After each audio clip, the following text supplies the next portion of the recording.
Ok, salut tout le monde, j'espère que vous allez bien. On est parti pour un nouvel épisode du speedrun jusqu'à 2000 Elo et mon adversaire me joue D4. 933 Elo déjà. Alors face à D4, principe très simple, on va mettre un pion au centre, D5 et notre adversaire nous joue C4. Très logique, alors là-dessus j'aime bien jouer le petit coup C6, consolider mon centre, venir soutenir en fait le pion central avec un pion de l'aile. Alors cavalier C3, on va se développer.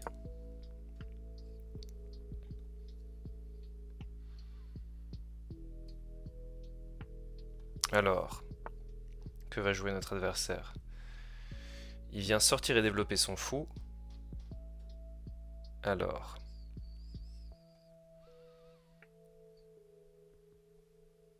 je réfléchis. Là-dessus, je me demande déjà si on peut pas prendre. Alors, à mon avis, il aura un moyen de récupérer son pion, mais...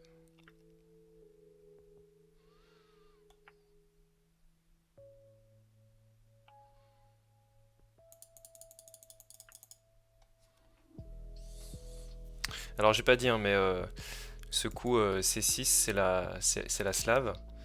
Je viens renforcer le contrôle du centre avec un pion de l'aile. Ici, à la sortie du fou, on a peut-être potentiellement des problèmes sur B2. Donc un coup comme Dame B6 peut se regarder. Néanmoins, il y a quand même une grosse pression ici sur D5. Écoutez, je vais...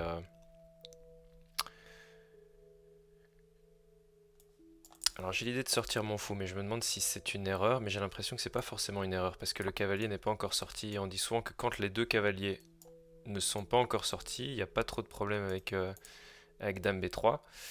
Donc jusque là tout va bien, et on va pouvoir réaliser notre belle pyramide qui assure une présence centrale, on va dire.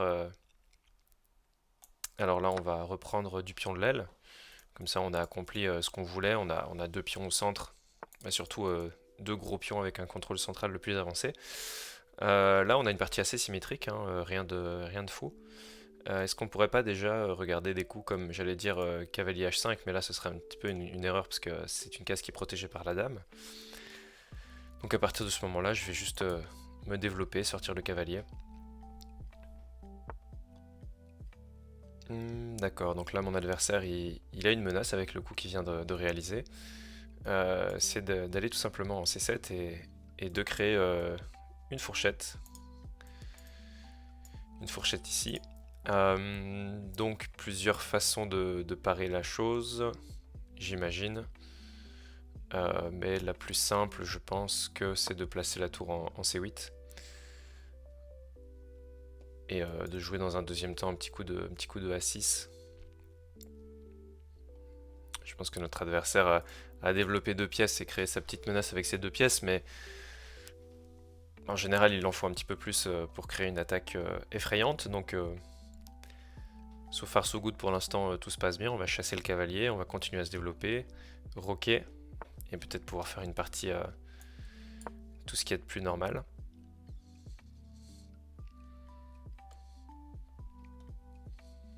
À mon avis, notre adversaire va partir sonner le clairon de la retraite. Et on va pouvoir continuer à se développer. Maintenant que le cavalier est venu ici en F3, on peut jouer un coup comme cavalier H5 pour pouvoir s'emparer de la paire de fous. C'est un coup que j'aime bien faire parce qu'on voit que toutes les autres cases du fou sont occupées. Bon, il y a cette case-ci, mais on pourra jouer un petit coup de F6. Puis recul, on va pousser le pion, le fou va revenir ici. Donc ça se joue maintenant. Il y a le coup très facile aussi, fou D6.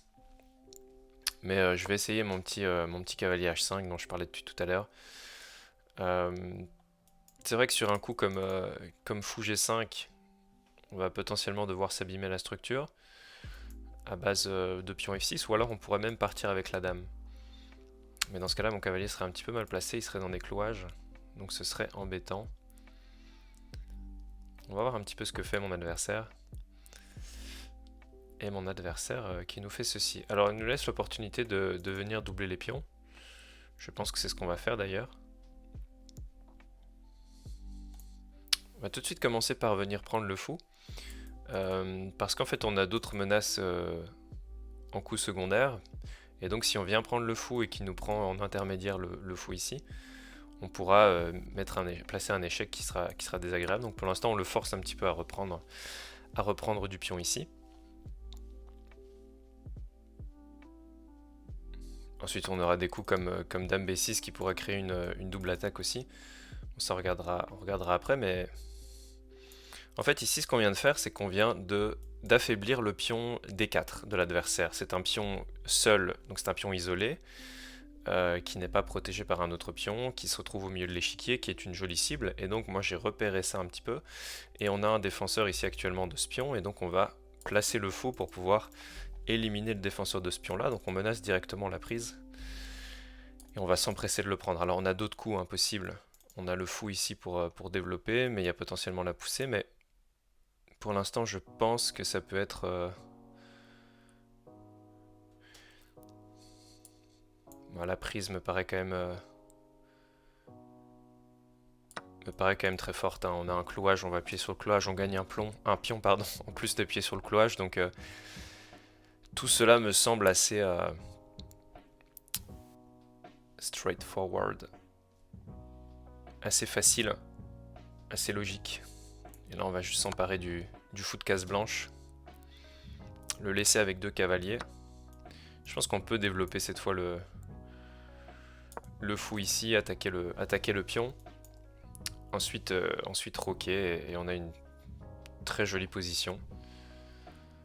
On va pouvoir coulisser la dame ici. Alors oui, ça effectivement, j'avais pas vu. Il y a un clouage, en effet. Bien joué à mon adversaire d'avoir vu ça.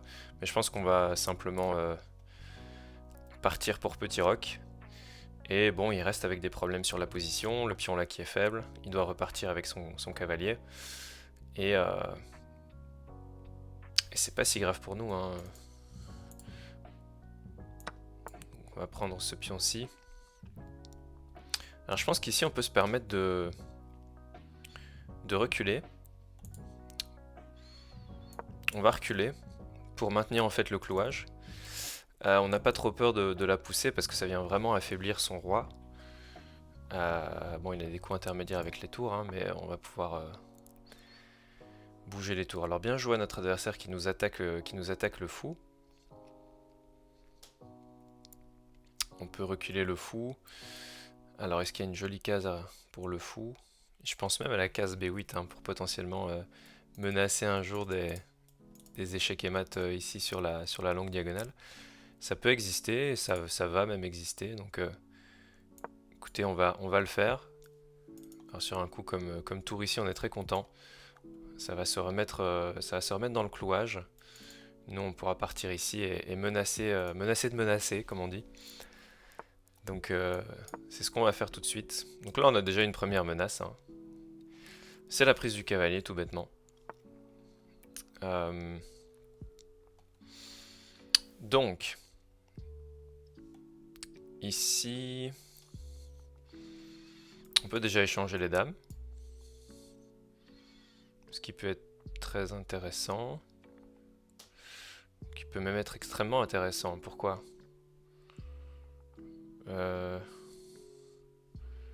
Ouais, ça va le forcer à jouer le coup ici. Donc ça va être intéressant, je pense. Donc déjà là, on a une double pression sur le cavalier. Donc les dames vont être échangées.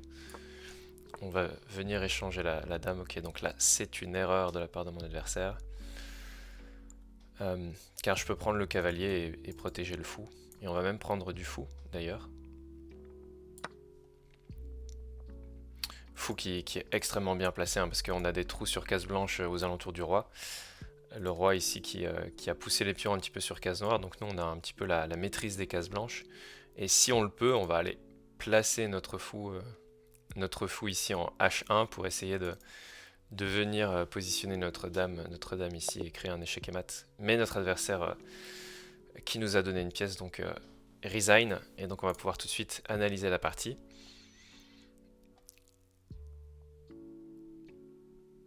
Alors, bon, c'était pas exceptionnel non plus de ma part. J'ai fait quand même 3 erreurs, donc c'est...